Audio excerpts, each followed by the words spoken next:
inheritance. Eno wo no inheritance yo dio tema paro. Ide temo, betimo wrong kurusani noko. Inheritance go te.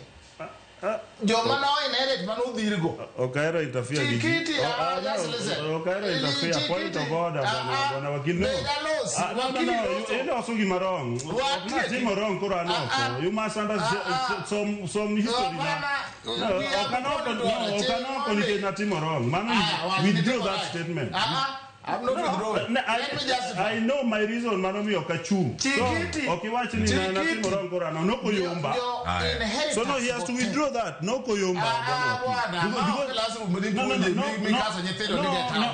No Koyomba. So, you must withdraw that statement. Let me explain. Inheritance being your kwano. Gite inheritance mo kwano go te ubeda nidi ubeda ngawa. Moses betangula gite. Gido. Yo an outsider. Milungu ni William Samuel Ruto. Oluoko gite to ne gin gi advantages. Owacho okenyal biro kate wacho ni inheritance. Wawacho ni Kasipul deserves a good leader manyalo lokore president. Kero boy tewaja okine won kiano mano is wrong, especially ni bere no mi nikech wadu no gine idhi pup ni kanye neno ka ground rach koro renge ya.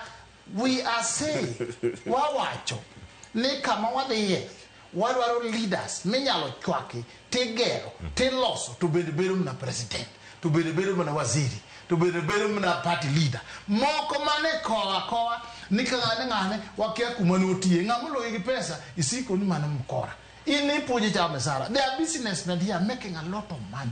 Ini penjo gino ndiye tuito pesa nini mangani kipuonja make bada okisiko ni mango jukuoge mago kyango. I have had losers and broke people attacking jomungiyo kakeloso pesa edwaro pesa e Kenya ka jine kode joka Kenyatta ne kode Raila ne kode Jokudinga ne kode joka ngani ibi penjogi okidonge pap ti kori onga gote sio magi jokuoge Weda likona weda kwelo magi jo Illuminati okwano Jokudinga kini broke odi mi jiba teso okwano joka Kenyatta ni kode Jokudinga ni kode kata Weda ni kode Weda wakili Jokudinga tebere wait wakili Weda ni wakili wangeji maweda tena inafama arako timango bior timango is my you must say so you do not like better be republican no kore matemo wacho ni wakili is going overboard.